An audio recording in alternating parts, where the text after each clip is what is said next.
Today on AllTheMons, we are going to be starting our journey into a magic-based mod called Ars Nouveau. This mod is actually insane. We're going to be sorting out ore processing using magic, and it actually outperforms all tech mods at this early game stage in terms of speed. And I possibly think it might be the key to making our Pokeball factory later down the line. They've also added a new item which allows us to have a 32 by 32 compact machine in just one block. So stay tuned and welcome to AllTheMons. But just before, I'm wondering something. Should we lean into our magic side and go for a, I don't know, psychic dark Pokemon team? Let me know in the comments below. Welcome back to AllTheMons. I have been thoroughly enjoying doing circles and donuts using Cyclozar. This is such a cool Pokemon. I'm amazed that we got this last episode. But the problem that I'm finding, it's level 41. Our level cap right now is, let me have a look, 16. We can't use half of our Pokemon right now. We've even got a Paris sitting there with level 19. We can't use them yet. So I think it's time for the first part of this episode to try and get ourselves up to a higher level cap, because this is terrible. We can't be doing this. Our next person that we've got to fight is Commander Mars using the wide lens. I believe I actually already have one. I put it on Lil Jimmy. I'm just going to right-click him and actually take back that item. And speaking of Lil Jimmy, guess who's now level 16? Lil Jimmy has decided to evolve. How cool is that? And Lil Jimmy told me that you need to like the video right now. Do it right now, do it right now. Right, let's give it a go. He's evolving into Marsh Stomp. Let's see what he looks like.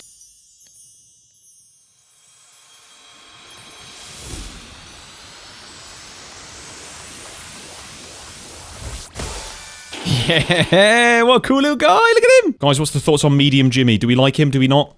What should we change his name to? I think when he gets to Swampert, we're gonna have to call him Bigger Jimmy. But for now, Medium Jimmy is about... I wonder, did he unlock any new moves? He learned Mud Shot. Ooh, let's replace that. What is Mud Shot? Oh, hold on. What? He's got Surf. He's got Earthquake. What? Screw Water Gun. We are 100% using Surf. I think that's perfect. That's our new setup for Medium Jimmy. He's got Surf, Earthquake, Rock Smash, and Rock Throw. Very earthy. And I think, let's just go out and pop down this guy. Who have we got that we can join our team? We've got Bunnelby from earlier. We could use them. We have Ghastly. Might as well bring him into the party. And let's put on Duskull into our party because I like Duskull. I'm going to give him the XP share because he's a little bit low. Put it in my backpack. Here it is. We'll plonk out Duskull, shift right click him, and change held items. So now he's got the XP share. Cool. And I'm going to do a quick little healing station. We've already got the trainer spawner. We've already got the wide lens. Let's have a go with Commander Mars. Come on, mate. Give it all you've got. Zubat, what are you playing at, mate? First Pokemon being a Zubat. You should know that Rock Throw is going to mince him. And spoiler alert, it did. Zubat went down very quickly. And then their second Pokemon came out. Perfect. That is one down. He has only got one left. Perugly. Mate, Perugly. And Perugly was an entirely different beast. Oh, damn. It hit me with a critical hit and I flinched. That is not good. After a back and forth, Medium Jimmy ended up going down. Probably going to wipe us in this turn, but I'm feeling lucky. No, never mind. Critical hit as well. I will swap it out with Growlithe because I think Growlithe's going to do bits. And we'll hit him with the old Flame Wheel. And Growlithe took 2 Flame Wheels to finally take out this Perugly. Nice. Nice. Okay, cool. That is Commander Mars down. Duskull got some levels. Duskull's level 12 now. That's ridiculous. And more importantly, trainer card, we have a 20 level cap. We are getting up in the world, man. Right, let's remove that. And Commander Mars... we'll see you later, mate. Right, let's heal up our Pokemon again. Who is next on the list? We have Commander Jupiter with a scope lens. Right, how easy is a scope lens to craft? Not too difficult. We just need gold and amethyst. We have amethyst already. The gold is going to be a bit difficult. Luckily, I've got some earlier that I made. We've got some tiny coal, so let's go and smelt all of this up. In the meantime, our apricorns are doing well. We've got 135 red apricorns. Let's have a quick gander how many Pokeballs we can get now. Oh, he's got a level up. Let's have a look. What do we get? Heavy Ball. Interesting. We also get revives. He's also got another level up as well. Let's see. What do we get as our expert trade? Some apricorn sprouts. We've already got all of them. Well, that's alright. We get 8 Pokeballs extra. I'll pop them all in the bag. We should probably level up our Pokemon since we've got the level cap up, but I reckon we can still take it. We've got a full party. Surely that'll be enough. Let's find out. Scope lens is down. There we go. Commander Jupiter. Let's give it a go. Zubat level 18 this time. Oof. Where is my Pokemon gone? He's run off. Oh, Medium Jimmy's decided to sit in the house. Brilliant. Unfortunately, that fight did not go as planned, and we ended up wiping out pretty quickly once Marshstop had fainted. And so I changed a couple of Pokemon up and went back in for a second time. I reckon I can swap some Pokemon out. Now, I do want to keep... We can use Starly as our fighting Pokemon as well now. I'm going to swap out Wooloo with... I reckon we could swap it out with Scorbunny. Get Scorbunny up. That would be cool. And then maybe swap Duskull out with our Paras. That's a little bit better than what I expected. In fact, I think Scorbunny can evolve as well into Raboot. Yeah, we'll 100% do that. It's evolved now. Oops, I didn't do the animation, but that's okay. Did he get any cool moves for that? No, but to be fair, he already has some really good moves. He's got Double Kick, he's got Flame Charge, and I think we can fight Commander Jupiter again. And the second fight went really, really well. The Zubat was no problem at all, and then when we got onto the Skunk Tank, Marshtomp for some reason just woke up and became better. Nice, nice. I guarantee he's going to use a potion or something. Hopefully we can hit him in one attack. Brilliant. Oh, that's so good. And that is Commander Jupiter done. Ooh, he dropped something. What did he drop? He dropped Health Feather. You know what, mate? You did a really good job.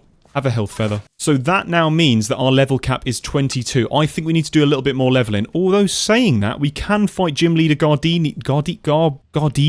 That sounds like it's going to be Grass-type Pokemon. I think we could take it. We have 2 sets of Flame-type Pokemon. We've got Raboot and we've got Growlithe. I think we could do this, you know. The question is, what do we need for it? We need a single sunflower. Now, have I got one? Let's find out. And unfortunately, we did not have a sunflower. However, I then looked at the biomes that it spawns in and found something pretty interesting. Wait, hold on. I've just realised something that's quite funny. The trainer itself spawns in a load of forest biomes, like jungle, lush caves, etc. It spawns in the jungle biome. We are currently in the jungle biome, and it's just spawned, I believe, over here. Supposedly? Ah, yeah. Up here. Right, okay. Let's give a go. Let's put out Raboot as well so we can get into a fight straight away. And let's have a go. Was I right? Grass-type Pokemon. It looks like it. For some reason, I threw out Scorbunny, but Mr. Mudkip Man's having a go now. Okay. Strange. Let's switch out to Raboot. We've also got 2 times animations on, so he's just sort of pacing around. Right, I think we'll go straight in with the Flame Charge. Super effective. 52%. Crazy. Oh. In with a Flame Charge again. Roserade. Ooh, not seen this one. Raboot is going crazy. I want to see if Ember does more damage. I didn't know whether a Raboot's a physical attacker or a special attacker, so let's find out. Oh, okay. Maybe not. I think Flame Charge is significantly better, so hopefully we'll just do that one instead. And after a couple more Flame Charges, we wiped out Roserade. Back to Turtwig. Let's see if we can finish him off with a Flame Charge. Hit him with another Flame Charge. We're going to just keep going. There we go. That's the second one down. Last one, Cherubi. Flame Charge again. Oh, amazing. Raboot absolutely slaps. I'm glad we got him. Level 8, level 21 already for Raboot. That is ridiculous. And we finally got ourselves the Forest Badge. I reckon that's probably a good stopping point for all of the level cap fights that we're going to do this episode. We might do some more later on, who knows, but for now, that is pretty good. Let's make some progression. And there is 2 major things I want to set up this episode that should set up the entire series for success. The first one is going to be Ars Nouveau. Ars Nouveau is a magic mod, and we've already got ourselves a little bit set up on it. We found, what, 2 of the trees? 3 of the trees that we need. We need to find a blue tree and then maybe a yellow tree. But for now, that is a great little start. Going into our quest book, we can have a quick look at this. We've got the Tattered Tome, and we can actually use this to make ourselves the spellbook. We need to make a load of iron tools. I say we quickly do this. We need to make every single one of these. That's not going to be too difficult. And then that is everything. We've now got the Novice Spellbook. Now, like I said, the quest book is incredibly useful for this. So I think, yeah, we get a... Oh, that's brilliant. The quest reward for this one is actually the blue sapling, which we don't have. So that is really useful. We've got that. We also got the Dowsing Rod quest from earlier. Can we upgrade? We can actually upgrade ourselves to tier 2 already. Require an obsidian, 3 diamonds, quartz, and 2 blaze rods. In fact, let's do that as well.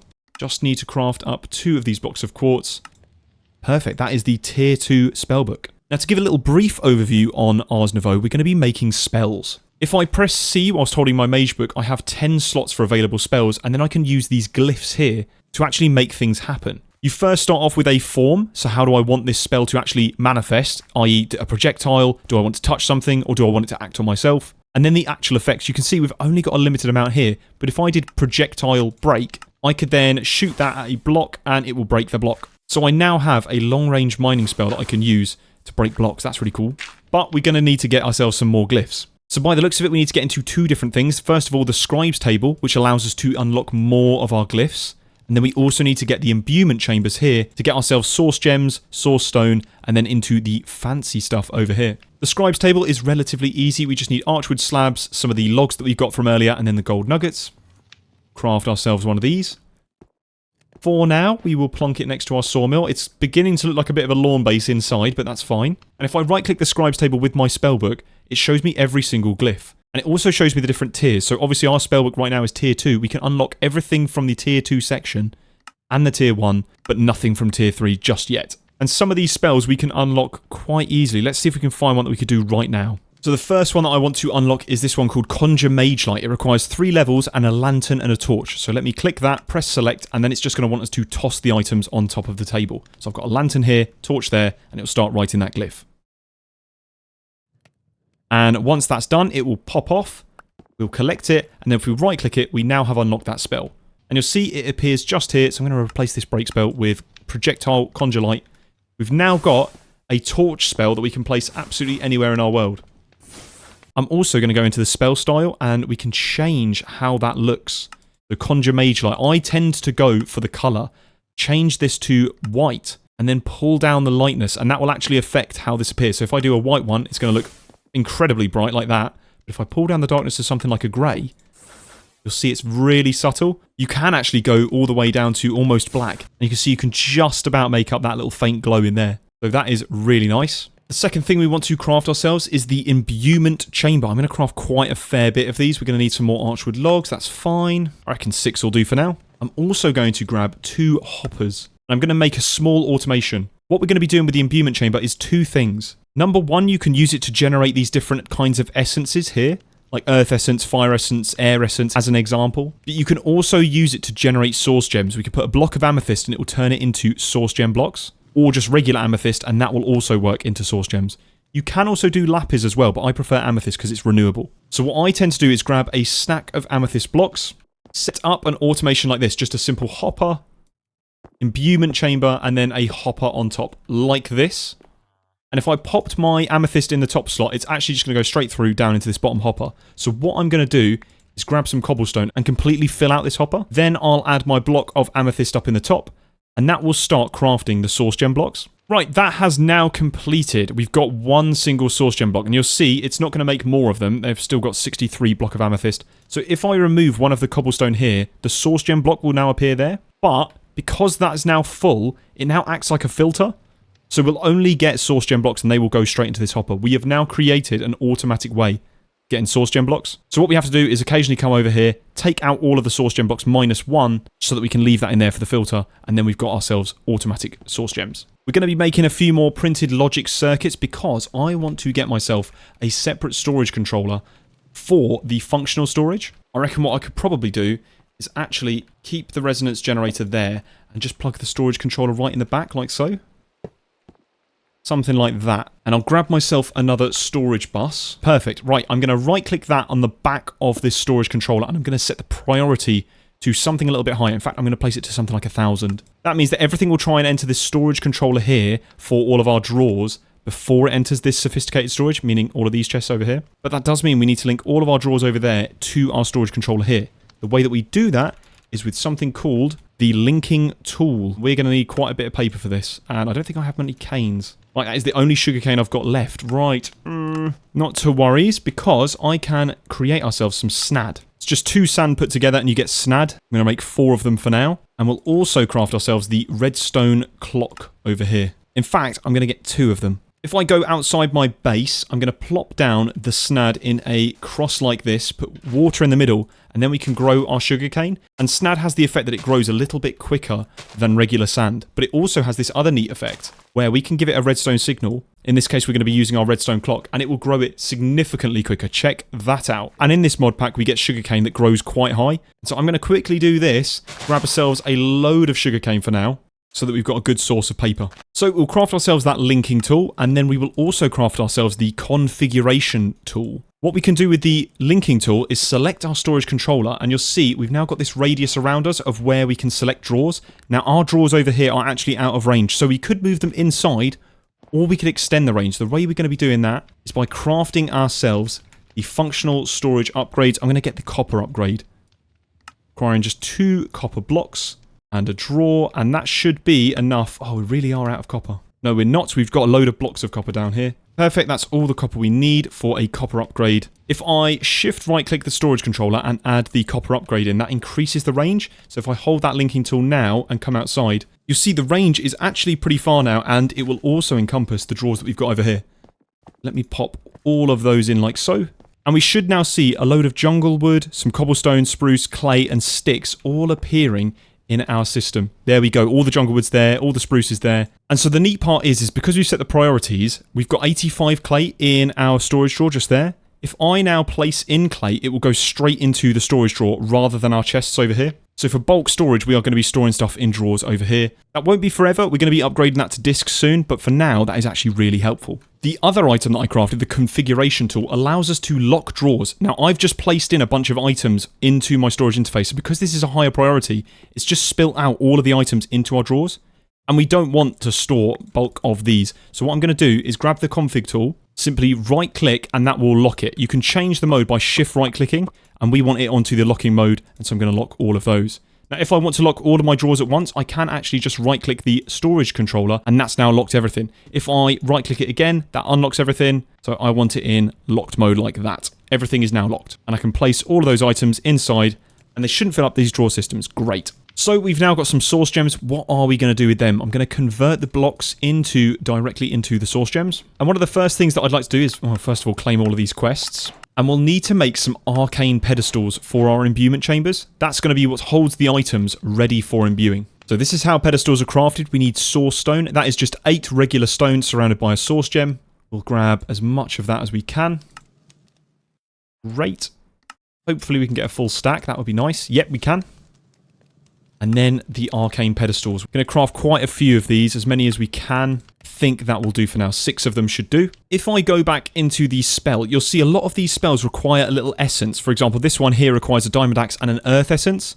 This one requires manipulation. A lot of the stuff require essences. So leap here requires air essence, which we really could do with. So what I'm trying to do is find a spell that we want to actually craft and then get some essences for it. So let's say, as an example, we really want to get our hands on the earth essence. If I look up the recipe for earth essence, it requires iron, dirt, and seeds in our imbuement chamber. So what that looks like is an imbuement chamber down here with iron, dirt, and seeds, and then we right-click a source gem in there, and it doesn't use the items up on the pedestal. These are more like catalysts. So let's go outside and just test this out. I've got my imbuement chamber just down there, and I'm actually going to turn these pedestals into platforms. They don't do anything functionally differently, they're just smaller. And then I'm going to plop my seeds, dirt, and iron on top, and right-click a source gem right in the middle there. And it's now crafting that earth essence. Now, in the meantime, I just want to show you, when we cast spells, we've got a mana bar in the bottom left, and you'll see our mana bar actually runs out quite quickly. The way that we can get more mana is by crafting better magical armor or having some mana bonuses like mana boost, or we can get more glyphs. Having more glyphs will actually increase our mana. So it's a good idea to try and get as many of the glyphs as we can. So here's an easy one, item pickup requiring just 2 hoppers. Now, I'm going to do something a little bit different here. I'm going to drag my scribes table over next to our system over here, because there's a really neat feature that it will try to pick up items from our storage system, so I don't have to just toss them on top. So as an example, let's craft up 2 of the hoppers and just put them inside the storage. They will instantly be taken out of the storage controller and craft our spells for us. So that is really handy, and there's a few more of these. Some of the other ones that I would like is something like Amplify. It requires a diamond pickaxe. But I've got a fresh one in my inventory here, so let's test that out again. We'll just do that. Pop Amplify in there, press go, and it will take it from that controller. Really, really, really handy. Another really handy spell is the AoE. We just need to get ourselves some form of dye, like that. Combine that with gunpowder, and that will get us a firework star of any kind.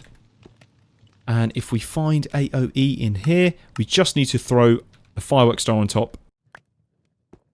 And these are called spell augments. In the case of my Conjure Mage Light, if I added Amplify, it will increase the light level. You'll see right there it says increase the light level, meaning that I can get a brighter light. If I did it on my Break spell, it will increase the harvest level, meaning that I can actually now harvest obsidian if I found it. The AoE ability actually increases the radius of targeted blocks. So if I did AoE on my Break spell and came over to this moss bit and threw it there, it will actually break a 2x2 area. but it means we can start making some really powerful spells. One spell that I'd really like to get my hands on is the Grow spell. It acts as bone meal. It causes plants to accelerate in growth as if they were bone meal, which is really handy. That requires 1, 2, 3, 4, 5 bone blocks and 3 seeds, which we now have. We've got 9 bone blocks. That's really good. I think we're actually just ready to do that right now. Give that a go. Perfect. Oh no, it took all my mint seeds. Oops-a-daisy. Hold on. Oh, luckily I've got 1 blue mint seed left. Oh, that almost wiped out my entire supply of blue mint seeds. Yeah, just be careful of that one. Right, let's craft up 8 of the arcane pedestals. That unlocks this quest. And then we need to craft ourselves the arcane core and the enchanting apparatus here. And that means we can actually unlock some really nice stuff, like the Magebloom seeds. 4 source gems and 1 seed gives us a Magebloom seed. So if I go outside, the way that this works is I need to place the arcane core down like so, the enchanting apparatus on top, and then surround it with arcane platforms. Now, in the case of our Magebloom seed, we only need, I believe it's 4 platforms? Yeah, we just need 4 platforms. 1 for every source gem, and then the seed in the middle. So I'll do that for now, and it can go anywhere around it. That should be fine. Oh, actually, no, we're a little bit too close to this one over here, so I'm going to have to pull this whole thing 1 block or 2 blocks backwards. We'll make a proper area for this soon. I know that's my famous last words before making a complete lawn base, so it will be fine. Don't worry. Trust me. Trust the process. Pop all of our source gems down, seed in the middle, and that will give us the Magebloom seed. Perfect. That is brilliant. Doesn't seem like we can whack this in a botany pot, so we might have to just grow this one a little bit more manually. Okay, not to worry. We've got that grow spell as well, so it should all be good. I'll also try and get myself the harvest spell. It requires an iron hoe and earth essence. We just need to craft ourselves that hoe. And there we go. Glyph of harvest. So I think around the side here we can have a little farming spot. Place a water bucket down here, which should allow us to get a nice farming area patch around here, like so. So I'll plonk down my Magebloom seed, and I believe, let me make a new spell. It's just going to be simply touch, grow, and I think that'll be it for now. Let's just try and grow up this seed. Oh, that's brilliant. Yep, we can harvest it quite quickly. We just need enough mana. Either way, I think it's going to be a good chance to get ourselves a bit of a farm set up. So around the back here, let's get all of our seeds and start planting a mini farm. The main reason I want to get a farm set up is because we can actually start generating source. We unlocked it when we got into this source jar quest over here, and we can get these different source links that will generate it. If I press C and go into the documentation of my spellbook, I can look into the source category and actually see all of the different types of source links and what they generate from. Agronomic is what we're going to be making, because it will generate source from crops and tree growth within 15 blocks. Really easy recipe there. I'm going to put all of our source jars around, probably on this back wall here. And if I pop the agronomic source link on top, we should see every time a crop grows behind this wall here, we should get some particles and then some source coming into these jars. So I'll leave that in the background there, and hopefully we can start getting something. Source definitely has a few uses, and we'll show those off in just a little bit. In the meantime, I tried to craft as many glyphs as I could see that had easy recipes. Oh, one of the best augments we can get is called Extract here, and that basically applies the Silk Touch effect. We've already got an emerald, so we can actually make that. There we go. And if we apply that onto our break spell, instead of AoE, we can actually have it extract the item. So as an example, we have our mob spawners here, the 2 blaze spawners. And I can actually convert them into items if I place that down and then make sure I've got the extract spell. There we go. And so now we've actually got the blaze spawner as an item rather than needing the cardboard box. Now in the background, I've been generating a bunch of these Mageblooms from that Magebloom seed that we saw, because I'd like to get my hands on a set of the Ars Nouveau armor here. This isn't too difficult. You get 3 different types: the sorcerers, the arcanists, and the battle mage. Sorcerers is made using gold. The Arcanist is made using iron, and then lastly the Battle Mage is using diamond. I think, looking at our ingot supply, our best bet would probably be the iron version. So I'll craft an entire set of iron armor, and we should be able to convert that directly into the Arcanist set. So if I put my 4 Magebloom fibers there, and then I right-click with an iron boot up in the top, that will give us the Arcanist treads. Ooh, very cool. That gives us armor, extra mana, and extra mana regen. So I'll make myself the entire set of Arcanists. Perfect. That's the full set of Arcanists. We are looking like a full proper mage right now. We can also upgrade these armors to the next tiers. We're at tier 1 right now, but you'll see if we add 2 blaze rods, we'll actually get the tier 2 version. That doubles the mana that we get and adds an extra 1 mana regen. So this is most definitely worthwhile. We don't have chorus fruit for the tier 3, but because we've got those blaze spawners and a ton of these blaze rods, we'll definitely do that now. Ah, right, it requires source. I totally forgot, and that is why we are generating the source over here, but only 12%. That is going really slowly. We might have to try and speed it up. And to speed it up, I've got a little idea. The first thing that I want to craft myself is the basic spell turret, requiring 4 source gems, 4 gold ingots, and a redstone block. I then want to upgrade it to the enchanted spell turret. That uses a source gem block and 2 blaze rods, and all that does is it halves the source cost compared to a regular basic spell turret. And for the source farm that I've got planned, we're going to need as much source as we can get. So I will have to sacrifice my armor for now in order to first make this spell turret. So we'll place down 2 blaze rods, source gem block, turret in the middle.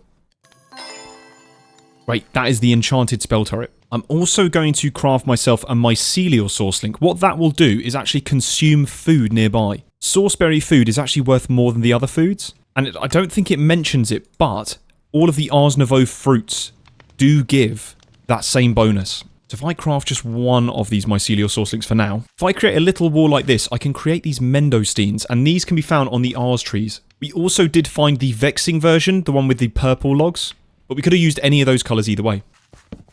If I plant them all over on this wall here, we'll get some more later on. And then I put down a drawer with my spell turret touching that wall. We've got 21% of source in our source jar, so I'm going to bring that over now. If I plonk that here, I'm going to give this spell turret the touch, grow, AoE ability. I'm hoping that whenever I give it a redstone signal, I'll grab a lever, that will grow up these crops like that. We need another AoE on top. That should grow up all of them every time we tick this. Yep, that's now fully grown. I'm actually going to change the spell a little bit. So instead of grow, AoE, AoE, we're going to use harvest, and then I picked it up earlier. It was called item pickup. So what's going to happen here is it's going to grow all of this wall here. It's going to harvest, and I believe the harvest already has an area of effect. We'll test that out in a second. And the item pickup means it's going to pick up all of its items and deposit it in an inventory next to the enchanted spell turret. In this case, we've got that drawer down here. So if I right click here, I'm hoping we should see it harvests all of them. I only harvest that one. If I press the middle mouse button on this item pickup and move it over by 2 slots, I'll add 2 AoEs here. And let's test that out. Does it harvest all of them? It does. It grows and harvests them. Great. Let's just keep using all of that up. Like so. We managed to get 74 mendostenes. If I now replant that entire wall, I can add that mycelial source link over here and throw those mendostenes on top of it, which should generate source and place it back into the source jar. And I'm hoping we get significantly more source than we put in. We only put in 21% and we're already at 50%. We've used less than a stack and we're already producing more than enough. So that is crazy. That's like a little mini source farm. And again, now that we've filled up that source jar, we can literally just keep doing this. And that will generate us loads of these mendostenes. 157. Let's just see how much we can get for a full entire source jar. And I'm going to get carpal tunnel if I do this. So I'm actually going to replace this with the redstone clock. And if you shift right click, the clock's frequency will go up in increments of 10. It will then overflow to 5, which is the lowest value for this clock. There we go. I've set the clock frequency to 5, so now that is rapidly going, and we'll see how many mendostenes we can get from a full source jar. Right, that's now completely empty. How many did we get? 913 mendostenes. And bearing in mind that a complete stack of these will fill this entire source jar up. In fact, less than a stack will fill up this entire source jar. Oh, I've got to be careful. That item pickup's actually taking and picking up the mendostenes that I drop here. So I've actually got to pop them maybe just here. Hopefully that's out of the range. Yeah, that is. Okay, perfect. So I'm going to leave that going in the background. I might actually grab some more source jars. Oops, we've completely filled up that drawer. I need to stop this instantly. Right, yes, this works ridiculously well. I'm just going to have to keep throwing all of these mendostenes. We've filled up the entire drawer. That's 2,048. Yeah, this farm is absolutely ridiculous. And we can have more of these mycelial source links and more of this as well. I think that'll do us for now. We've got 3 entire full source jars. Let's grab all of those. And we should now be able to upgrade our armor to that second tier now that we've got source. So if I just place the 2 blaze rods in here, that next to it, it's taken up a bunch of the source from here, 25% of a jar, and that has now allowed us to upgrade our armor to tier 2. We'll do these ones as well. We are going to need to get ourselves some more of the blaze rods, but that's fine because we now have a way of getting the blaze spawner. So Let's place that down and just wait for some more blazes to spawn in. However, I think this is currently too bright for this spawner to work, so I'm actually going to try out something here. If I press U on the blaze spawn, it will show me all the modifications I can make. One of the ones I want to do is the comparator to make it redstone controllable. And then I believe, let me have a look, ignores light. The soul lantern is what we need to make. We need to make ourselves a soul torch. So we'll add ourselves the soul lantern. I'm also going to get that comparator that we saw. Like so. And if I right click those, now it becomes redstone powered. And if I right click with the soul lantern, it now doesn't need darkness. So if I give it a redstone signal with a lever, yep, that spawns instantly. That is awesome. We now have a way to fix our spawners up. Oh my goodness, there's too many. Might quickly turn that off before the fire spreads to our entire house, because I didn't turn off fire tick.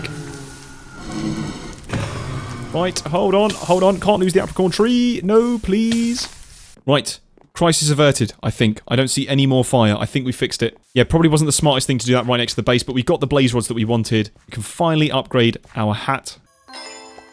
Great, and now we have a full set of arcanists. Now, I don't know whether you saw, we actually took some durability damage, but the armor repairs itself using your own mana. So that means this armor will never break. That is really handy. Right, I'm going to make sure to break this spawner with the extract so we get it back.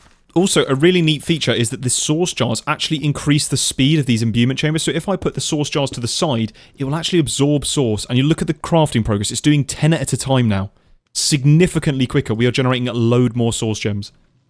This also works with the essences that we've got over on the outside over here. So I have now made an entire wall of source jars here because I think we're going to be needing a lot more source in general just later on. Plus it also means we can move these around and get them to where we need to be for all of our source happenings going on. But this is becoming a little bit lawn-basey. I need to fix this up. I'm not happy with how this is all being set up. So I want to make myself the Planarium. It requires a containment jar, that's very easy, a diamond, conjuration essence, which I'll get to in a minute, and this stabilized warp scroll. The stabilized warp scroll requires blaze powder, ender pearls, and then a warp scroll, and the warp scroll is pretty easy to make. In fact, let's make that warp scroll now. That's just a blank parchment, which is just paper and Magebloom fibers. We've got loads of that. Create ourselves the warp scroll, and then we just need 2 pearls, and then 4 blaze powder. I think that we've just got exactly enough. Let's make sure that we don't miss these and accidentally throw them in the air. 1, 2, 3, 4. Then place the warp scroll inside. And then lastly, we need to make ourselves that conjuration essence over here. That's going to require a Wilden Horn, Starbuncle token, and book. Now, do we have a horn? I'm not entirely sure whether we do. We don't. Okay, that's good. I can show you how to make that. We first need to get ourselves the ritual brazier. That means that we need to get the arcane pedestal. That's good. We already know how to make that. And then the source gem block. And that's the ritual brazier. We then need to make the Summon Wilden tablet. What's it called? Yeah, Tablet of Summon Wilden. There's 2 recipes for this. One uses Wilden drops that we don't really have access to. I think we've got a little bit, but I don't really want to use them. So we're going to go for this recipe over here, requiring a block of emerald. This is expensive, but we are more than happy to afford it. Then just a sword, bow, and then a lapis block. Once we've got that, we just need to go outside and pop these 2 down. Now, do be warned, we're about to start a fight. The way that you start it is by right-clicking the Tablet of Summon Wilden onto the Ritual Brazier, and then right-click again to activate it. Wilden Hunters, they summon in mobs. The Wilden Stalkers, they drop Wilden Wings, and then the Wilden Defenders drop Wilden Spikes. And luckily, none of them are a match for our axe and sword combo. Easy peasy. Right, let's grab all of those loot drops. And we got a couple of those Wilden Horns. Those are dropped by the Wilden Hunters that you saw at the start. Next up on the list was a book. We can make one of those really easily. And then lastly, we need the Starbuncle tokens. It says here, obtained by giving a wild Starbuncle a gold nugget. That is not difficult at all. Let's go hunting for a Starbuncle. That's a Starbuncle in front of us. If I throw a gold nugget, he should pick it up. And then we'll get the token. Let's see. You don't run off. There we go. Perfect. So let's go back home. Let's place down another imbuement chamber on this side over here and place down the platforms. And we'll place down the Starbuncle token, the book, and then the Wilden Horn. And if I right-click my source gem in here and then give it this source jar, that should speed this up quite considerably. And right now we only need 1, but I think we'll get a few of them because we probably will end up using some more later. There we go. Containment jar. Then a diamond. Perfect, we've got everything ready. We just need to place it all there. So that is the diamond, conjuration essence, stabilized warp scroll, and then the containment jar. That should hopefully make ourselves the Planarium.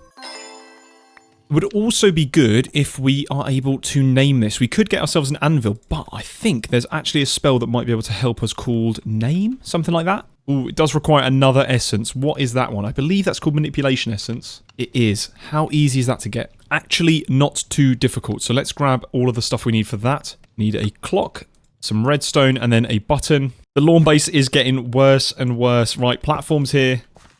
Place, place, place.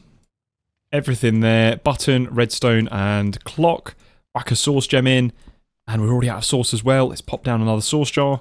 That should speed that up. We're going to get quite a lot of these manipulation essences. They're used quite frequently. If I have a look in the scribes table, yeah, you can see there's 21 pages of spells that use this, so we are going to need quite a fair bit. That is 6. That should do the trick. We'll end up getting a bit more as well. In fact, we'll get the 7th one, might as well. We'll go back to the scribes table and we'll get that name glyph that we saw earlier. Throw one of those in. Perfect. Now, if I place down this Planarium, you'll see if I right-click it says cast name or set a name in an anvil to create a dimension. So what I'm going to do is break this, get my spell book, and I will just do touch name. If I call it something like Gym Jar, I can then throw it on the ground and right-click it, and that renames it. Yeah, we now have the Gym Jar. So if I place that down, shift right-click it, I'm now inside the jar that you just saw. I can then punch any of the walls or the floors to get out. But the fun part of this begins when I start placing blocks inside this jar. Let's just do this and then come out of there. You'll see within a few seconds it will update. We've now got a mini little compact machine that we can see all of the items inside. So without further ado, let's pull all of our Ars stuff and we can pop it right inside that Planarium. We'll do all of our imbuement chambers as well. I saw a really nifty design from Bucket Street earlier, which basically allows a compact setup of these imbuement chambers. So I'm going to try and do that now. I believe the pattern went something along the lines of this. Imbuement chamber here.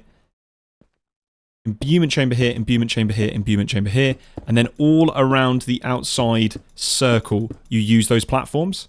And in the center, you can use a full source jar. And we should be able to place all of our items in like so. And that should now work as a small compacted version to craft all those essences. And you'll see it also uses that source jar in the middle. And eventually we can get source to that jar to speed up all of these crafts over here. Check that out. We've now crafted all of our essences. Eventually we'll have a second wall over here and duplicate all of this with different essences so that we can get a full wall of all of the types of essences from Ars. But for now, I think that is good. In the meantime, I'm going to craft something else. I want to grab myself 2 source gems, gold, and then a stick. And that will make us a Dominion wand. That's the recipe just there. And when that is done, I'll pick that up. If we double right click a spot, you'll see it says jar spawn point set, meaning that I can now spawn in this area. Whenever I go back into here, it will spawn... Whoa. Just entered the void for a second there. That was creepy. But you'll see we've now spawned in that exact area here. Great, so I've moved all of that over. All of our Ars setup is over here, as well as our Mendo steam wall. I put the clock, and apparently if you give this a redstone signal with the lever, you'll see it works like that. And so I can then throw all of my Mendo steams over down here. We'll automate this later on. But right now I can throw all of my Mendo scenes there, and it should use the mycelial source link, hopefully if I put it a little bit closer, to charge up all of our source jar wall. Yeah, there we go. That is now working. A treat. We've now got our source semi-automated. It's not looking too bad. I'm going to get myself 2 glyphs specifically. I want to get the crush glyph here, requiring earth essence, grindstone, and piston. And then get myself a piston as well. That should craft up the crush glyph.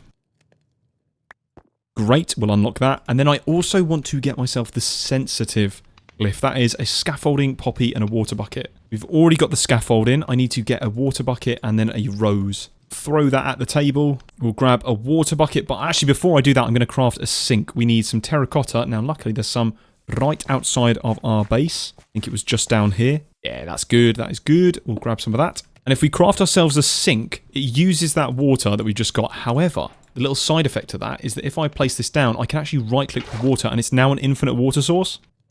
Perfect. That is the glyph of sensitive. Now, if I grab... You know what? We'll do it with cobblestone. I'm going to go into my Planarium just so I don't mess anything up. I'm going to start crafting a spell over here. We'll use the gym jar spell. We'll clear it and press create. I'm going to use touch and crush. Now, crush will turn stone into gravel, gravel into sand, and it will crush things down into dye. However, you'll see here it needs sensitive to work on items. So if I put sensitive on that, if I throw down a stack of my cobblestone and right-click it, you'll see 4 cobblestone just got turned into 4 gravel. Now, if I have the glyph of crush and press U, I can actually see every single one of these crushing recipes. And one of the most interesting things is that I can get raw nickel or raw iron and turn it into nickel dust, a bit like what we did with the ore hammer. So let me grab, let's say, some raw iron over here and go back into the Planarium. I can actually throw that down and crush it, like so, into iron dust and double my ores. Now, what I can do with all of this is add AOE, and that will actually increase the amount of items that have been crushed. So if I throw down this whole stack and right-click, how many did we do then? We did 32. That's half a stack in one go. But it's going to get a little bit tedious trying to throw down all of my items like this and constantly right-clicking, switching to the right spell, then throwing it all down, right-clicking like that. It's just going to be a bit annoying. And also, we run out of mana quite quickly. So what if there was a way to do this using just source? We could technically use the spell turret that we showed off before. However, there's also another way. There is the Glyph of Rune. It requires Tripwire Hook, Runic Chalk, and a Manipulation Essence. Tripwire Hook is incredibly easy, and the Runic Chalk itself costs nothing. We're actually going to craft 2 of these. One for the glyph, and then we're going to use one as well for ourselves. If I grab that glyph here and use it, if I have the spell that we did before, the Touch, Crush, Sensitive, and then a bunch of AoEs, if I remove one of the AoEs here, move this over by pressing the middle click on Crush, I can then add the Rune glyph right in between that, press Create, and when I place this down, it will actually place down a rune instead. And what that rune does is it will now do this spell here, the Crush, Sensitive, blah, blah, blah. So if I throw a stack of cobble on it, it turns that into gravel. The problem is it breaks that rune. However, I'm going to grab a source jar for this one. If I place down that exact same rune again, but this time right-click it with a runic chalk, it says this rune is now permanent. So if I throw my cobblestone on top of it, it will now still stay there. However, it's now blanked out. If I give this a source jar nearby, it will absorb the source and then regenerate this rune here. Which means I can then re-throw down my cobblestone. It will take in the source, and I can even throw in the gravel and turn that directly into sand. And I can also throw down the sand and turn that directly into silicon as well. So we've now got silicon from cobblestone, which is really, really handy. The neat thing is it doesn't just work with crush. There is a glyph that I'm trying to get myself called the smelt glyph, which does exactly what you think it would do. It will actually smelt blocks and items. And all we need for that one is 4 blast furnaces, 1 fire essence, and blaze rod. We haven't actually made the fire essence, but that is really easy. Flint and steel, torch, and gunpowder. So let's get that one set up in our little setup up here. And then throw a source gem in there for good luck. And then we get some fire essence. Might as well grab a few of these actually, but for right now we only need the 1. We'll make those 4 blast furnaces. And we just need 1 blaze rod. Hopefully we can get it here. Oh, that's 1 there. Uh-oh, fire again. We're not having another incident. So let's craft up that smelt glyph that we got earlier. Throw all of that in. So now if I get my same exact create rune spell, but now switch that in with the smelt instead, actually place it on this side over here, runic chalk it like we did before, and then throw my iron on top, and you'll see it smelts up all of that iron into the iron ingots that we needed. So right now we've got this semi-automatic ore processing just using Ars Nouveau runes. Perfect. That is 3 stacks of iron that we had as raw iron, all crushed into 2 ores and then smelted up. Eventually we're going to automate this a little bit better, but you know what, I think we're going to give a little spoiler for next episode. There is also the cut glyph here requiring shears, iron sword, and manipulation essence. I crafted these earlier. And if I look at the recipes of what cut can do, it can cut down logs into its plank form. But specifically what I'm looking at is it can also cut down apricorns into 2 apricon slices. This is the exact same as the create method, but we could do this using that runic glyph that we had before, meaning that we could do about 32 of these in one go. That is a lot faster than the create saw. In fact, I think it might be the fastest method. You could use precision sawmills, these are pretty quick. Fragmenting takes 3 seconds for just 1, but this does 32 in such a quick time, it is unreal. So maybe we could get on with that in the next episode. So if you enjoyed this episode and you have any ideas of what we're going to be doing next episode, put that down in the comment section, leave a like, subscribe if you're new around here, and I'll see you next time. Take care.